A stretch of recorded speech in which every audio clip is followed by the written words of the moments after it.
Hello, viewers and listeners. Welcome back to another episode of Slaves to the Algo.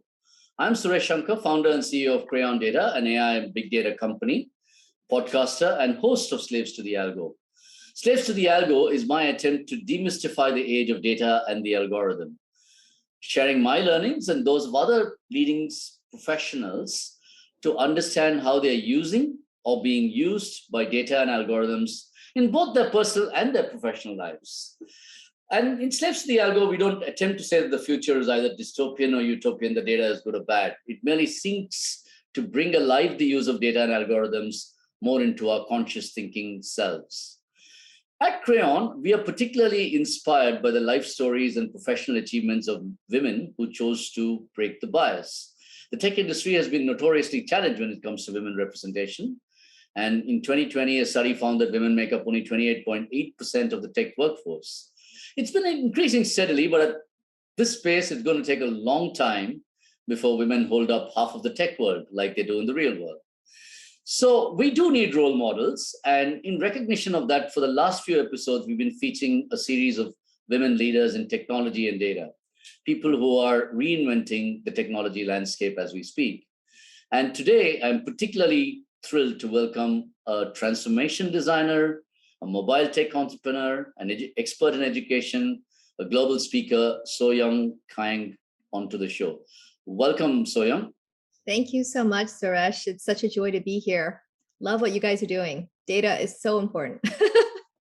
Thank you for that. A short introduction to SoYoung. SoYoung is a pioneer, a serial entrepreneur. She's constantly trying to reinvent herself and the world. Her latest challenge is focused on how to maximize human potential and reach billions. She's the founder of Nobis, which is disrupting the future of talent and work through a mobile-first microlearning environment. And we'll talk a little bit about that later. This is spun out. Nobis is a spin-off from our first company, the Awaken Group. It's a transformation design firm. But SoYoung has done so much more. She was nominated to be a young global leader by the World Economic Forum. She's founded the Young Professionals Group, a nonprofit dedicated to helping students achieve their professional. She sits on multiple boards. And very interestingly, and we'll talk about that also a little bit later in the show, a Korean American who's lives in 2 countries and works out of 2 countries. So it's really a delight to have a multifaceted person on the show. And so let me jump straight into the first thing I like to ask my guests, which is a slightly more personal question. Most of us actually use a lot of data and algorithms in our lives, not just people who are technologically proficient. And one of the things I say is, can we all share some examples of an algo or a piece of data that we've kind of come across that's impacted our personal lives, professionally or personally? And I'm talking about going beyond the Netflix and the Amazon and all that. Something that you said, wow, that's cool, that really helped me, or that's terrible. I mean, how do they get to know that about me? Any examples in your life? I mean, I think data is such a critical part of our day-to-day, right? In terms of even how we engage with content and how we shape our perspectives and views. Something I've been really passionate about lately is really the use of data to provide personalization and the pros and cons of that. So if you just take social media and your perspectives on major issues, obviously the algorithms are being tuned to my preferences and what I click on. And then all of a sudden I'm getting a whole news feed based on those preferences. Obviously that shapes my perspective and that either reinforces or challenges. And so in some ways, understanding the algorithms I think is critical to then forming kind of a narrative of how biased do I want to be or what biases do I want to have?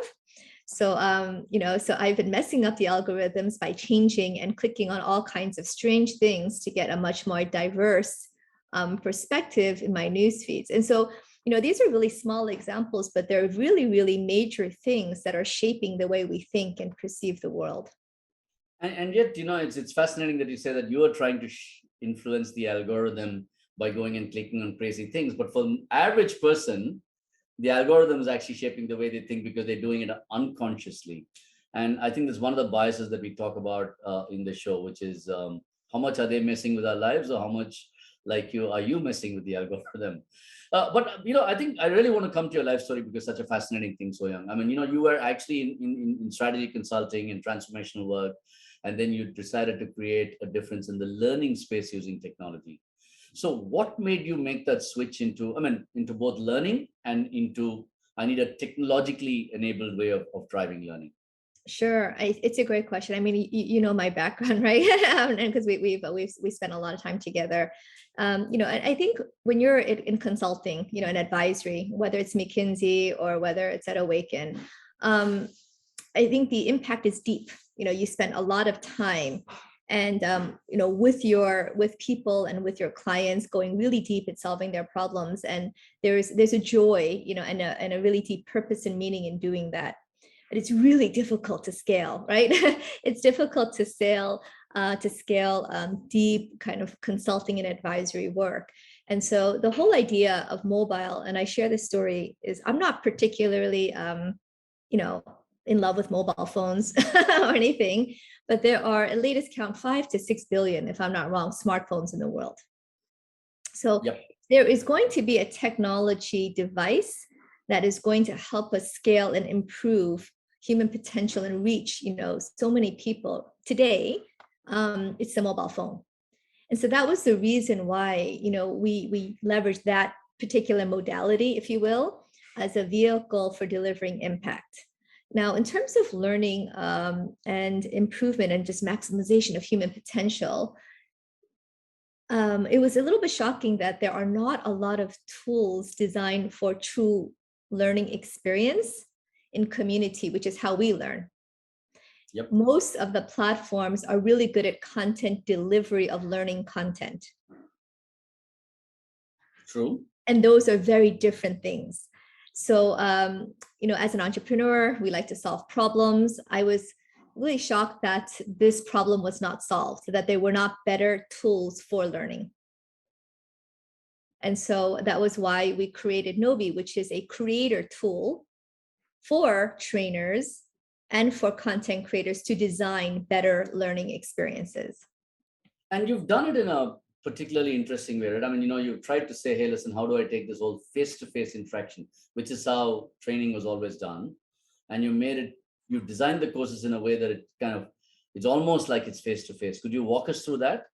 Sure.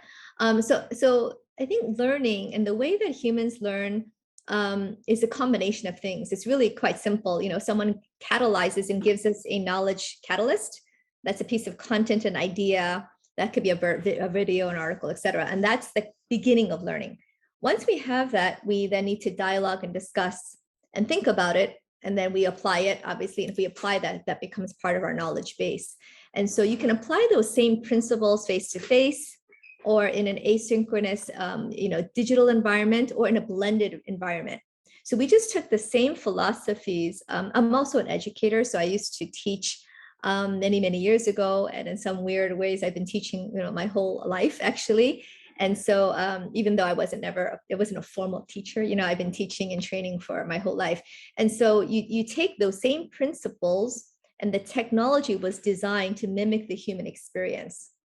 So because of that, the majority use case of Nobi by trainers, educators, leaders is for blended experiences. They use it as a digital companion to their face-to-face experiences. Okay. And then we also have people then who take that and then also do it in kind of a standalone asynchronous environment for scale. So the breadth and depth of how people are using it has been mind-blowing to me, because it's not just about self-directed online learning. There's definitely that component as well. And the reason why we're able to do it is we just take the human experience of what a facilitator, let's say for me, what I would say at the beginning of a workshop, I just put that into Nobi. If I want to give a word of encouragement, I put the word of encouragement. I pre-design it. I want to do a personalization, say, hey, Suresh, well done. Great job. Then I put that into Nobi, right? I personalize that. I share a video. After the video, I say, what are your 3 takeaways from that video? I just embed that into Nobi. So Nobi was designed literally to take the things that I would do as a human facilitator, and I just put that in. Whether it's a training program, or whether it's an onboarding program, whether it's product training, no matter what the context is, it's mimicking me, the leader, or the speaker or the content communicator. And then the technology is just supporting me in that journey. You said it so much better than anything that I've ever heard say about when you said it's mimicking me and you're putting all of that into Nobi. And it's fascinating because what I'm taking away from this is we're all actually walking, talking producers of video by just the way we live, video, audio, training experiences. We're Yeah. trying to pass that knowledge on. And what you're saying is, why don't I just capture that and put it into something that's asynchronous? I mean, it's such a powerful, compelling thought. But there are two things that I think I always found fascinating about your Nobi thing. One is you talked about mobile, and the second you talk about micro learning. And in one of the interviews, one of the fascinating things that I heard you say is that we've been doing micro learning for thousands of years. I mean, there's a tendency in tech, of course, to believe that we created everything, but Oh yeah, I for just sure. want you to delve into this. What is micro learning, and how is it something that that you've been kind of bringing to people through the mobile? Yeah, interesting. So have you ever heard of top-down communication or executive summaries, Yep, right? Twitter, we all learned on Minto. right? Twitter, Cliff Notes. Okay. So these are things, and for those of you older who know what Cliff Notes are, right? Back in high school. So we've been doing summarize because the human brain can't actually consume so much information. So we communicate in ways, we summarize, we synthesize, we bullet point, we do things to help with understanding and retention. Mm-hmm. Now, I would challenge everyone, even on watching your podcast, right, to time how long it takes you to make a point and how long it takes me to make a point. I would guess that you're better than me, but in general, I would say a lot of people can go on for about 30 to 45 seconds without getting to the point. That no, so on average, right, it will be about a minute or less than a minute. If it's more than a minute, we might feel that they're dragging on. Mm-hmm. Unless they're super compelling and amazing, right? But in general, right? So the way humans communicate is in bite-sized pieces. That's interesting. And you're saying the bite-sized piece is a minute at best, at which point of time the human mind stops to listen. Is that dropping? Is that minute dropping, given that the world is coming in shorter and shorter attention spans, especially with the mobile? There are lots of research that talk about attention spans dropping. So there is research that says now attention spans are 9 seconds in terms of focus. I don't fully think that should be applied to every context, because in a conversation, I don't see human behavior now speaking in shorter sentences. So I don't know if that observation is universally applicable.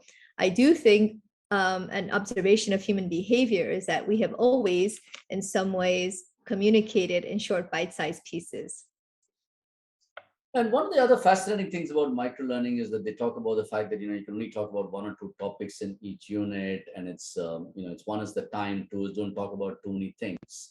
And my question is slightly different. Is microlearning, does it help deep learning? Does it actually mitigate against deep learning when you try to make everything into a bite-sized unit? Then you're also not going into the depth and the nuance of a topic. What's your experience on that? It's exactly the opposite. If you're going to teach a very complex topic, if you don't break it down into bite-sized pieces, good luck. Any complicated, and just take a complicated problem, for example. So one of the things, that I learned at McKinsey is how do you take a really gnarly problem and you break it up into little bite-sized pieces. You have to break down that problem into its small component pieces, otherwise you can't solve it. So the idea of taking a gnarly topic and then being able to understand it, if a good teacher, a good facilitator will do a great job of breaking it down into these bite-sized pieces to help people understand that concept. It's the way that humans actually process information and learn. You can't take a complex topic and just put it into an 8-hour day and talk at people and expect them to high retention. That is actually not based on learning science, neuroscience, behavior, or design. It's just not effective, which is in some ways a misunderstanding of how the human brain works. And the things we're talking about are related to the way that brains work, the way it's the neuroscience of learning. There's the behavior design component of it, but there are there's decades of research around how humans learn and maximize our potential. And it's not through long form, one-way communication. That is not considered best practice. That's actually efficient. That was designed for efficiency. That was not designed for effectiveness. It's very interesting. I've had people on my podcast. We do a long form podcast, since we talked about it, right? We spend about 25, 35 minutes and try to go into some depth. And I've actually had people on my podcast talk about how even this is now 2 or 3 different kinds of podcasts. They talk about the snack, the slightly more like, literally like a 30-second bite. And then they talk about the long form. And one of the viewers is somebody whom I talked to who's an expert in the way podcast is. It's also a form of micro learning, if you will. Yeah, sure. He said it's different strokes for different folks, and it's very different for different types of topics. So, and you're a podcaster yourself. So, how does microlearning work in the podcast environment? I'd love to learn. Well, I mean, that's why I think the idea of micro learning is, in some ways, I don't even talk that much about micro learning anymore, because even in this podcast, it's actually small bites. You are speaking for about 30 to 45 seconds. I'm speaking for 30 to 45 seconds, and we're going back and forth, and we're having a dialogue, which makes this much more interesting as a format. And we're making different points. Now, you string all that together into a 30 to 45 minute podcast.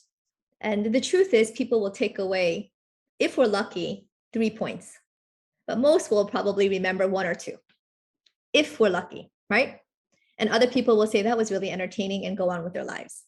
I'm sure not with your podcast, but in general. I hope so. But the whole idea is, but unless they apply that thing, that principle, that thing they learned after this podcast, and think about a really practical thing they're going to do to apply, they probably will forget about it. And how does something like Nobi, I mean, not just Nobi, but I think your whole experience in that, right? I had a guy called David Schreier on the show. He runs a knowledge company using AI. He was telling me how in edX or Coursera, there's a 3% completion rate. 97% of people join these online courses, they don't even do that. Now, when you contrast that with the kind of thing that you're trying to do in Nobi, what's the difference, and how is this? Yeah, how is this geared to make people learn better, learn more? Yeah, and it's not just learning. So I think Nobi started off obviously very heavy in the learning space. We're really more in the engagement communication space now, right? Because the creator tool is so easy that anyone can create any kind of content, which can be for engaging your team, sales enablement, right? So learning is now just a component, right, of the overall thing. And, and arguably when you onboard a company and onboard a new employee, they're learning about the company, right? So even onboarding is a learning experience. So let's broaden the definition, right? So if you kind of take that context of what people are doing, the other platforms I mentioned were not, and I'm not going to talk about the other ones. I'll just talk about our engagement. Our engagement is about 70 to 80% or 60 to 80%, pretty consistently. The reason for that is not because, we're these geniuses, right? It's because we just understand science and research. And so the science and research of how humans engage is through kind of multimodal. We're interesting people. We get bored easily, right? So behavior design, gamification principles, and neuroscience of learning, of how we create neural connections. We just apply that science to the technology. So you don't have to know all of this nerdy stuff. All you have to do is, when you use Nobis software, you just like, oh, it's so easy, click, click, click. So we're democratizing the creation of these experiences so that you don't have to have a master's in education or instructional design. You can just click, click, click, and you're like, oh, and create a much better experience without even knowing why. But the why is because of the science and research that underlies the technology. And I love the way SoYoung said, we're not geniuses, we just use science and research, which is probably one of the foundations of being a genius. But just that is a lighter note, but just to get just a little bit deeper. In your experience, you talked about a 62% engagement rate that happens. Is it the length of the content? Are you seeing that between the quality of the content? Is the connection between the person making the content and the viewer? What's the driving factor out here? What's the data showing? The creator. The creator. So you take any class you've ever taken in your life, and you take the best professor, the best learning experience you've ever had. It's usually not to do with the content or the topic the person was speaking about, but the way they delivered that course that made you go, wow, she's an awesome professor. Having attended the founders coaching course, I can testify to that with you. But I think that's very interesting. If it is that, then how and if the power of the course and the engagement depends upon the speaker, how are you the delivery? Okay. And does something like this, how do you actually help people become or use data to help people become better at delivery? How can you tell people, listen, you're a content creator, do 6 things and you'll be a better communicator? Yeah, no, and that's exactly the science. And I would say that's what we've created in Nobis, the tools to allow the communicator or the content creator to basically learn and by trying the tech, because the tech is designed in such a way that you really have to be very intentional to design it in a very linear way, in a boring way, because curiosity will make you check different things and try different things. And Nobis was designed in a social experience. So you are guided, if you will, to design something that will be a little bit more engaging, a little bit more interesting, right? And so the whole authoring tool, it's kind of like Canva. Canva is I'm not a graphic designer, right? But I can use Canva and create pretty good stuff. Is it going to be as amazing as my graphic design team? Absolutely not. But it'll be pretty cool, and I don't have a master's in design, right? Similar in Nobis, you don't have to be a master instructional designer, but anyone can use Nobis tools to create something that's pretty darn good. And so that's the whole idea, is to take to demystify, to democratize that whole creation process. And in terms of data, that's extremely important. This is where technology actually is much, and data become even more powerful than face-to-face. So when I'm face-to-face and I'm facilitating, which I love to do, I'm really relying on my understanding of nonverbals, and I'm just kind of observing the group, who's engaged, who's not engaged. And and some people are really good, right? They just look at you and they nod, but they're totally not engaged, right? They're thinking about, what they're having for dinner that night, right? And so, right, so as a facilitator in person, I have no idea really if someone is engaged. And I really also don't know if what I'm saying is going to have impact. And, I want to have impact, right? I want to have the things that I'm sharing have impact in the lives of the people, but I have no idea and I have no data. So this is where in Nobis, the data, to the whole point of this podcast, is so critical, because with this data, I can now see, oh, Suresh actually answered questions 4, 5, and 6 in this way. He skipped this whole part. I wonder why he skipped it. He paused here. Is the content not good? I can literally put in data fields that go, hey, what did you think about? I was trying this new video. What did you think of it? 1-star rating or 5. So I can literally get real-time feedback from participants based on their behavior, based on their actual direct engagement or indirect engagement, to then figure out how to design and improve my delivery. And you give this kind of feedback based on the engagement to the content creator so that they can constantly improve the type. We don't have to give it. It's all in the dashboard. They can access it themselves. And in fact, the founders coaching pause that we have done, we use Nobis. And at the end of every day, probably unbeknownst to the participants, Roger Peng and I would sit and look at the dashboard in Nobis and look at all the feedback that everyone was giving in the dashboard. And then that we would basically tweak and refine our delivery the next day. That's nice.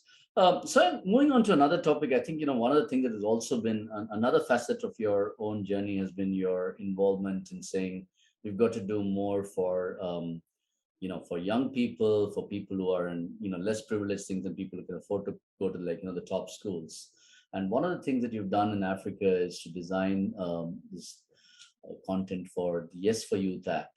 8,000 youngsters, I think they're all spending, something like 7 or 8 hours on the app, and the engagement rate is 80%. So could you tell us a little bit about what got you into doing something like that, and Sure. Where that kind of a program is going? It's actually more than 40,000 now. Okay, so, wow. So since we did the video, it's 40,000, and we really can't take credit for that. So that's Yes for Youth, the organization.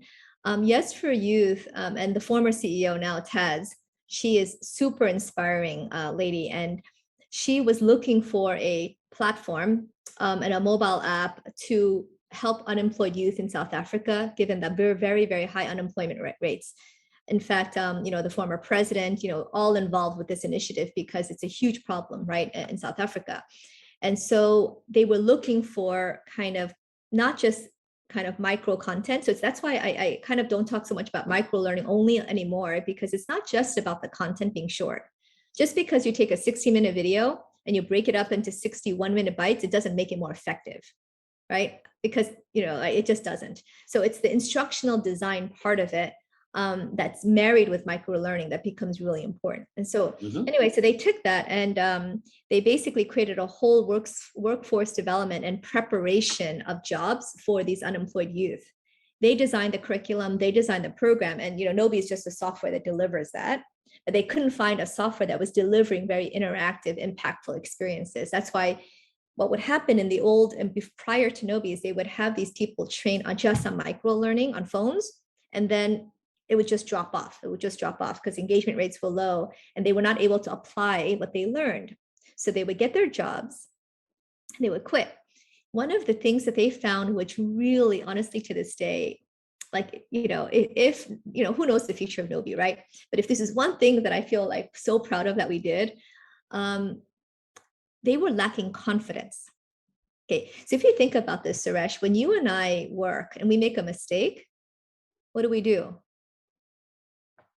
We learn. We're like, okay, cool. What did I learn? We go and ask people what happened out here. Sure. We go back, think about it ourselves. Yeah, no problem, right? And we're fine. Now you're an unemployed youth in South Africa who may never have had a job. You make a mistake on the job. They were quitting because they felt that they were not capable, that they were not able to do the job, that they had failed. Interesting. So what they realized was that what was really needed was a mindset transformation and a shift and confidence building. So they embedded into their Nobi programs confirmation and confidence building activities every single day, in addition to the skills. It wasn't just skills and knowledge. It was mindsets. It was confidence. It was like, tell us the 3 things you're good at, tell us why you're awesome, and then take a picture of yourself, sharing something you're proud of. When you make a mistake, what happens, right? So they started to build in all of these things. So every day, these young people are going, yeah, I'm good. Yeah, I can do it. If I make a mistake, it's okay. I can ask for help. All these things that you and I take for granted. And as a result of that, they were able to place now 40,000 people in jobs, and their retention rate at the job, right? Not forget the app. Who cares about the app, right? 40,000 getting jobs and staying in those jobs. That's wonderful. I mean, and would you say that this is a fairly universal thing that, while this happened in South Africa and you talked about the lady who really drove this, but would you say that this is probably common across cultures? Because but as you're talking about it, I can see the problem is the same. A lot of young people, unemployed people without enough opportunity just don't have the skill to the confidence. Yes, it's we hear this over and over again when we do a lot of frontline training for service reps, and one of the things that we were surprised by is when we did a pre and post assessment on impact, the confidence would go up by over 50%. So when we did A/B testing, groups that used Nobi and ones that didn't use Nobi, the ones that used Nobi had 50% higher confidence to do their jobs better. That is significant impact. I mean, that's a really big jump, if you look at that. Yeah. And when you look at, and I try to understand, obviously, that's part of our mission as a company. Nobi's vision is to humanize the world, and Nobi stands for grow knowledge into being. So being is much deeper than just your knowledge, right? That's the whole design intention of the platform. But the reason why that's happening is because we've intentionally designed these opportunities for the human creator to design in those words of affirmation, or to design in those interactive moments, or the rewards, the recognition that humans need to feel encouraged.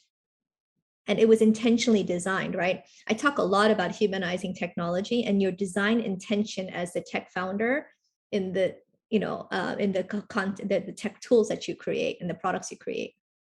And that's the perfect segue into the next topic that I want to talk about. And and in fact, if you really look at it, Nobi is it's a tool, but you've tried to really encapsulate your own learnings into a piece of technology. Everything that you've talked about, your own journey into this piece of technology, and saying I'll make it accessible to millions of people. And one of the big themes that everybody's talking about is, will AI, data, tech eventually replace human beings? And I mean, I have my own thoughts about it, but this sounds like a fascinating journey. You've literally scaled yourself by replacing yourself with a piece of tech. So, what's your take on this? I mean, is this going to be the future direction where everybody tries to say, I'm going to make myself a piece of tech, or my job will get taken away because there's a piece of tech that can do what I do better at bigger scale? Yeah, I mean, and I think there's tons of data, right, around AI actually creating more jobs than taking away, and tech actually net positive on job creation. I think there's always a role for humans, and obviously with the companies whose vision is to humanize the world, I am not someone. I think my position probably is given away by our company vision. I don't think that AI and tech are going to replace humans. You still need a human designer, and so you still need the creator. All of us, and I think what tech can do is automate pieces that can be automated so that it frees up the human to do the creative work that we need to design better experiences, to think about how are we going to deliver this podcast in a way that's going to impact millions of people around the world, right? So you can spend your energies thinking about the design of it versus the mechanics of the That is so fascinating. And, I'm sorry to interrupt you there, yeah, but yeah. when I go to a company and tell them about how to use data and AI, the first thing you believe is that the person says, that's a model. You're telling me this is going up against 25 years of my experience and my intuition. And I literally say the same thing. Your imagination can never be substituted, but if the data and the hard work of this is done by something else, you can Yes. free up your mind. But it seems that there is a bias against this as a human being in terms of accepting the data and worrying about it. I mean, you've done a lot of transformational work. What's your take on that? Change is hard. But I would say that I think it's people have to try it to believe it. I think that's kind of my, the it's I think because we're talking about an intellectual challenge. So if you try to convince them, hey, it's not going to replace you, it's nice, and there's lots of articles, right? Unless they really feel it, because they feel in their being that they're going to be replaced. It's fear. There's fear of the unknown. And so I think by addressing the fear, one of the ways that we use, there's many ways, right, is getting people to just try. So we'll say, okay, why don't you download the app and try creating something, and let's see if this is going to replace you. Then they start creating, and we say, please put your personality into this creation of this program. What do you mean? Well, do you encourage people? Do you make jokes? Put your jokes in there. And they're like, oh, really? Yes. So then they start to put their jokes in, right? And then I say, and look at the end product, that program. Is that something that a machine could do without your help? Without you guiding it and designing it? And then I'm like, no, not really. They would do it, the machine would do it differently. The machine would do it in a very systematic, kind of more clinical way. But you, the human creator, it's your personality. The way that you run this podcast, Suresh, is Suresh's flavor, because it's your podcast. So the way you design it, the way you orchestrate this cannot be easily replicated. The technology for sure can. The way we do video and audio and video editing and all that stuff for sure. But the way you deliver it is going to be unique to you. And so the technology, if it is designed to support you, then you can still maintain that kind of idea that I'm not going to be replaceable easily. And yeah, so I think that's That's really that's important. that's that's that's a wonderful way to talk about it. And I think there's so much to talk about, and I think I could do multiple episodes with you on this particular topic. But like I said, because you're such a multifaceted person, and I'm trying to capture all the aspects of you. Your journey has also been very interesting because you're a professional, but you're a woman leader, you're an entrepreneur, you're Korean American, you live in Singapore, and how do you kind of break the bias? And not break the bias only in a gender perspective, but I think Yeah. from multiple perspectives, I'm sure you face this whole thing. And I mean, there's a lot of fantastic books that I think Korean Americans have written, but how do you actually do this? Like, how have you actually broken the bias in so many different aspects of what you do? Yeah. Well, I'll let you know when I've broken it. So I wouldn't say that but no, but I hear you. It's hard actually. And the interesting thing is when I first became a tech entrepreneur, prior to that, shocking to most people, I had not experienced gender bias. So, and partially because of the schools that I went to, the companies that I work for, I would walk in with my business card. You walk in with a McKinsey business card, or you walk in from, Harvard or whatever school, right? You walk in with that, and people treat you really well. Mm-hmm. So I didn't get a lot of gender bias. They just listened to what I had to say. The moment I took off that hat and I put on my tech entrepreneur hat, all of a sudden, I was the level of condescension that I experienced and bias was really like surprising to me as a not young entrepreneur of of bias of what a cute little tech idea, or and it wasn't done so blatantly, but the subtle kind of biases that I was experiencing on a regular basis was honestly shocking and saddening, because there is a high level of unconscious bias by the questions we're asked, by the way people engage with us. And so the starting point for many female tech entrepreneurs versus male is the assumption is the male tech entrepreneur is very engineering, right? Is very techie, usually white male, nerdy looking, right? Indians count as well. Indians can look nerdy too, right? So, um, and I'm probably the biggest nerd, right? So, but maybe I don't look as nerdy because I don't know, because I have long hair. I don't know, maybe because I wear earrings, and I literally was told that by someone.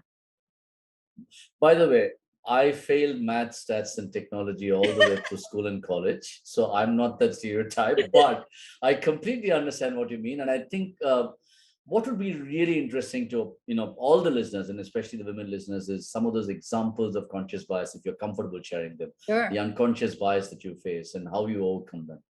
So I have a few recommendations as well. So one is there's an awesome book called Brotopia. And Brotopia was written off the Me Too movement, which, by the way, still hasn't been resolved, right? But it really starts to share why and how the Brotopia culture started. I have a free program called How Do You Foster Gender Inclusive Environments in Nobis, which I'm happy to share, which is to help break unconscious bias. So here's just an example of things that women can do to equip ourselves. First is to educate ourselves about how the unconscious bias shows up. So once you kind of understand that, then you can equip yourself for it. So one example is a type of questions that you might get asked as a tech founder. If you, as a female founder, usually you're having to prove yourself and why you're tech or you're good enough to lead your company.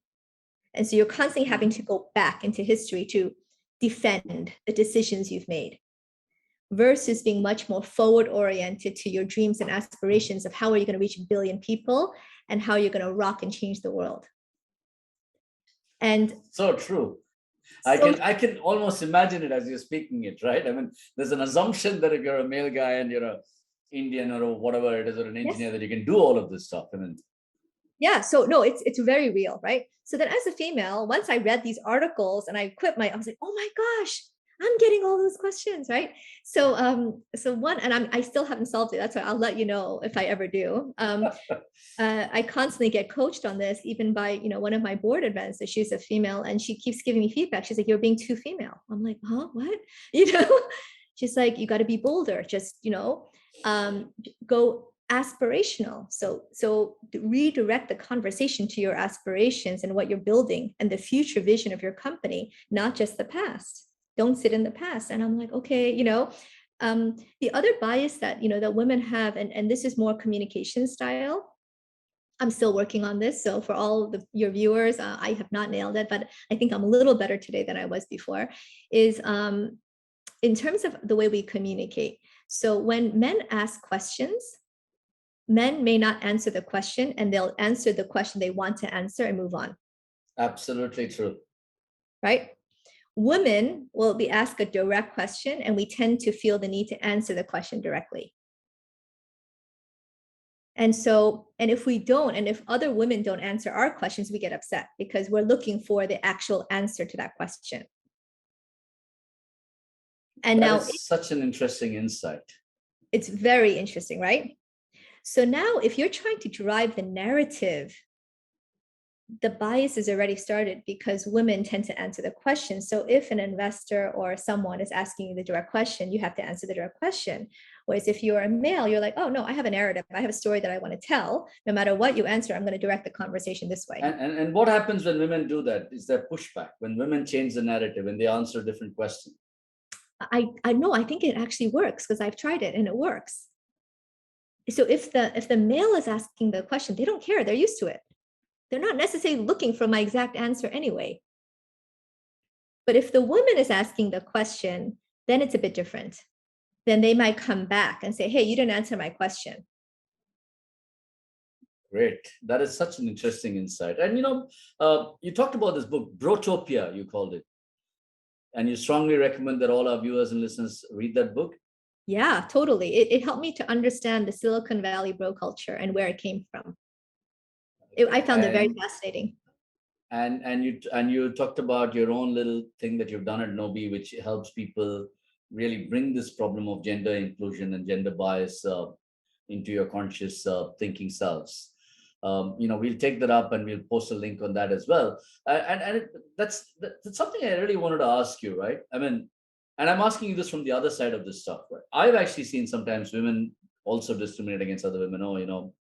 And I'm using a fairly common example that I have seen. You see a 28-year-old, 30-year-old woman who's a top class professional, and someone is saying, hey, this person's going to take leave for like 6 months because she's going to go off. She just got married 2 years ago. She's going to go have a baby. I mean, we see these kind of things all the time, and people think it. Some people say it. Yeah. Right. And one of the things that I have done, and I'm genuinely asking you this question out of a need for you to instruct me, is I said, if I see a woman and a man and they're both equally capable, you should always pick the women, even if there's a 5% difference between, let's say, in the capability, and the woman is 5% less capable. That's also a bias. But how do people get about this? How do men cope in this world? So my question is not about the women. How do men actually address this issue? Oh, by the way, my program is designed for men as well. Thank you. That's nice Part of the problem is that many of these programs are designed for women. So I go to so many gender inclusion DEI events and I look around and I'm like, this is not an inclusive event. This is full of women. And what we really need are men and allies to be there at those meetings. So when you go to these events, these DEI events and gender inclusion events, when you look around, part of the problem is it's full of women. It's not inclusive and diverse, even in the people who are attending. So I think a good starting point would be to have half men and half women at these gender inclusive and diversity events, right? Because male allyship is extremely important. And so you need to have men understanding the cues, and so that they can also help in that situation if the questions are being biased, right? So educating and equipping ourselves with things that we do unconsciously. The whole idea of unconscious bias is people are not doing it intentionally. Men and women, we're not doing it intentionally, but if we're not aware, we will continue. And we will go back and look at that stuff. But one of the things that I must say, my pet gripe with all the women in Crayon is that they have a women's group and they don't let me into that group. I'm like, you're not practicing gender diversity out here. You should let me into this group. But that one, I'm not going to touch that one. No, but it's fascinating because I think it is a hard thing. I think the people who are genuinely trying, there are real issues out here that I think companies are trying to address about this whole thing. I've had senior leaders complain to me, oh, I've been told you can only hire a woman because your ratio is X and that's a quota. And I'm like, maybe it's not a quota. Maybe it's just like, maybe there's been a quota for a few decades or a few centuries and you're just correcting, right? So this is an issue that, is there any tips that you would give to professional men? One or two tips that you can think about in this whole thing about how they could break their own unconscious bias? Get educated. Learn.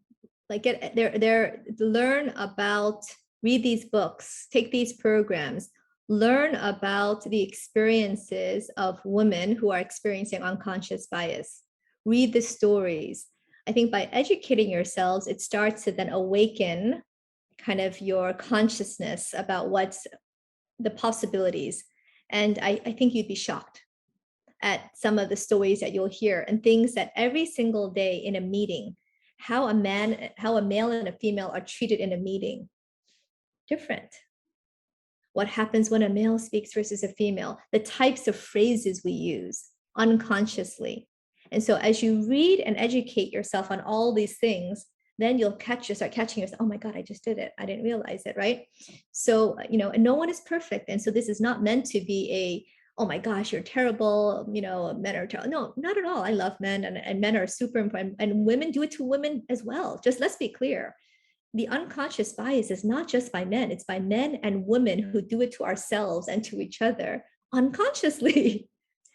Right? So it's happening for both men and for women. So I would say get educated. There are enough books, programs out there to be a little bit more awakened to what's happening. And thank you so much for that, SoYoung. And for those of my viewers and listeners who are interested, Nobi actually has a free trial program on gender inclusion that you can download and go and learn about this stuff as SoYoung talks about. And so this is something that you offered for free, right? And, you kind of let people come in and do it. Have there been lots of people and organizations who signed up? Have there been any inspirational stories that you can share of people calling and saying, oh my God, to you, or putting that on the app? Yeah, well, I think that there are people in different organizations and individuals who are taking it, right? And I think that the general feedback is really because I give little activities for you to do. And some of the activities I give you are to observe the next meeting you're having. So, and for men and for women, this is not just for women. And then I have you then start to share your reflections of what happened at that meeting. Arguably that meeting that has men and women in it, right? That not just one gender, but multiple genders, right, in the meeting. And then you basically go and you observe the way that people are, how many times people get interrupted, for example, and all these things, which are very interesting. And so I think some of the insights that have come out of that are people saying, wow, I just never realized that was happening, that I was part of that, or that I'm basically contributing unconsciously to that. And so I think it's been an awakening experience for many who just never knew.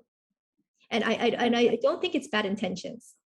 Absolutely. I think most of the time you're absolutely right that it's unconsciousness that I think we need to fight against. In the moment it comes as a conscious, you are able to stop yourself from doing it. And so I'm going to come to the end of this. Like I said, we could keep talking for hours, but there's another aspect of and facet of your own life, which is, you're a tech entrepreneur, you're into learning, you're a woman, but I think you've also been a leader, and you've written a book about leaders and 12 leaders. And what is the one quality as you observe leadership that sets apart or connects all these different leaders and makes them just who they are? And maybe you could even tell us about the 12 leaders that you've written about in your book. The book is called Inside Out. Yeah, it's that was a research project gone wild. That's like my accidental book. I was trying to do a white paper on leadership and innovation, and I was too inspired to basically leave it into a white paper, so it just turned into a book. But I think the thing that really separates what I think are like great leaders, who I consider great leaders, and just leaders or people in positions of leadership, which I think are different, is purpose. Is purpose.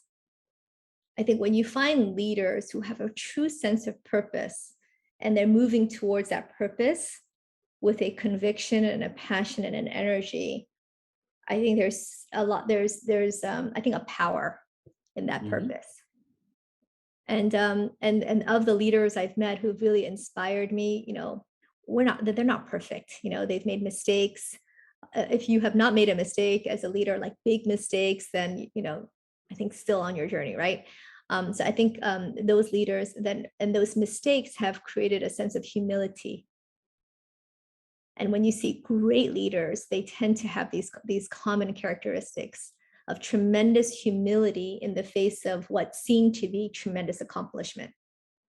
And I think it's because they've had the humility to learn and grow from their experiences and recognize that it was not a linear path towards their purpose.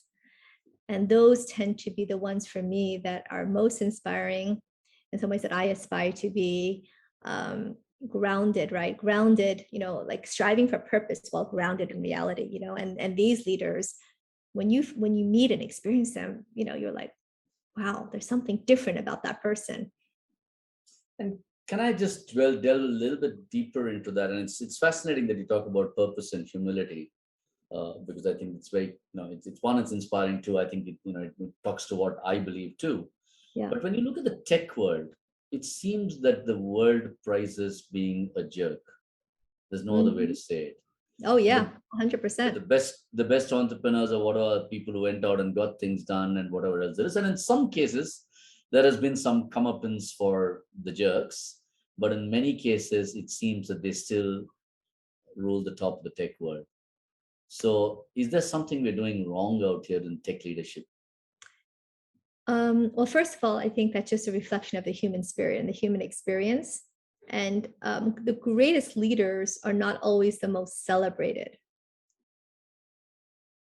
Very interesting. Could you elaborate on that?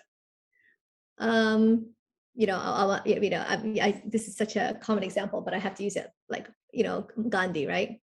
He just did things. He just did things that he thought were right. Nelson Mandela. So you have these great, inspiring leaders who just pursued their purpose.